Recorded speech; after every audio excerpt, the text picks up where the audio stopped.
प्रदेश के मुख्यमंत्री योगी आदित्यनाथ ने राजमहल विधानसभा क्षेत्र के मुरली मैदान में विशाल जनसभा को संबोधित किया।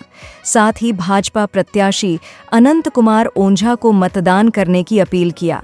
मौके पर योगी आदित्यनाथ ने कहा कि यदि झारखंड की बेटी को कोई छूने की भी कोशिश करते हैं तो उसे सीधे यमराज का घर का टिकट कटा देंगे। इस दौरान उन्होंने कहा कि 23 नवंबर को चुनाव का रिजल्ट आते ही बांग्लादेशी घुसपैठियों को खदेड़ कर बाहर करेंगे। यह भी कहा कि आलमगीर आलम के पास से भारी मात्रा में कैश बरामद किया था। जो पैसा प्रधानमंत्री नरेंद्र मोदी ने गरीब आम जनता के लिए भेजा था, उसे लूटने का काम किया है। इसके अलावे विपक्ष पर कई गंभीर आरोप लगाया। मुक्ति मोर्चा, कांग्रेस और आरजेडी ने उस सपने को पानी फेरने का काम किया है। प्राकृतिक रूप से धनी झारखंड भौतिक विकास में पिछड़ गया। प्राकृतिक रूप से संसाधनों का भरपूर, लेकिन यहाँ का व्यक्ति गरीब का गरीब रह गया। कारण है उसे शासन की योजना से वंचित किया गया, विकास से वंचित किया गया। यहाँ पर नागरिक, यहाँ का जनता जनार्दन गरीब है, लेकिन झारखंड मुक्ति मोर्चा के मंत्री आलमगीर के घर में नोटों का पहाड़ मिल रहा है।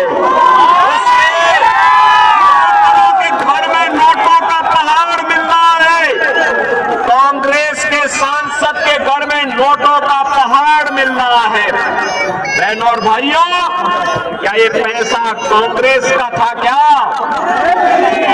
ये पैसा झारखंड मुक्ति मोर्चा का था क्या? और क्या ये पैसा आरजेडी का था क्या? ये पैसा वो नहीं झेलना होता। अगर हिंदू पता नहीं होता तो काशी में अपमान नहीं झेलना होता। हिंदू पता नहीं होता तो मथुरा में अपमान झेलना नहीं होता। हम इसका पटे थे तो अपमान झेलना पड़ा था। और इसीलिए मैं आपका आह्वान करने के लिए आया कि बहनों और भाइयों, बंटना नहीं है।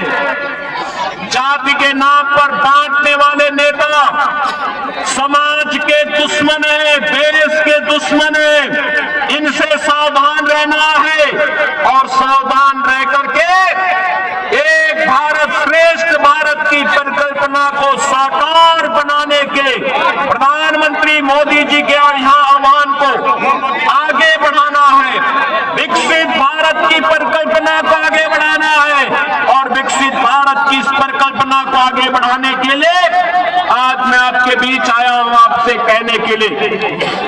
भारतीय जनता पार्टी गठबंधन ने राजमहल विधानसभा सीट पर श्री अनंत कुमार ओझा जी को अपना प्रत्याशी बना करके उतारा है। अनंत ओझा जी को चुनाव जिता करके भेजेंगे। जहां तक मेरी आवाज जा रही है वहां तक दोनों हाथ ला करके दुआ बताइए। जहां तक मेरी आवाज जा रही है दोनों हाथ ला करके बोलिए। सभी लोग सहमत है ना? सभी लोग सहमत है ना? तो पक्का मान करके चलिए कि जो घुसपैठियों के रहनुमा यहाँ पर झारखंड मुक्ति मोर्चा के चुनाव चिन्ह से चुनाव लड़ने के लिए आकर के आपको गुमराह करने का काम करेगा ना, आप याद करना 23 नवंबर के बाद इन सबकी छुट्टी होगी।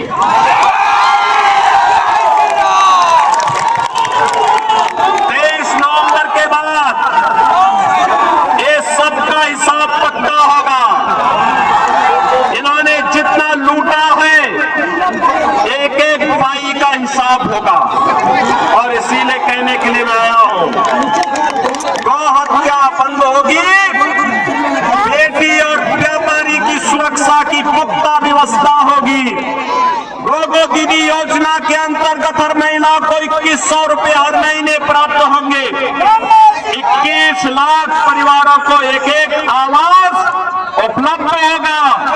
और यही नहीं, हर नौजवान को 2000 रुपए महीने का बेरोजगारी भत्ता भी उपलब्ध करवाने का काम भारतीय जनता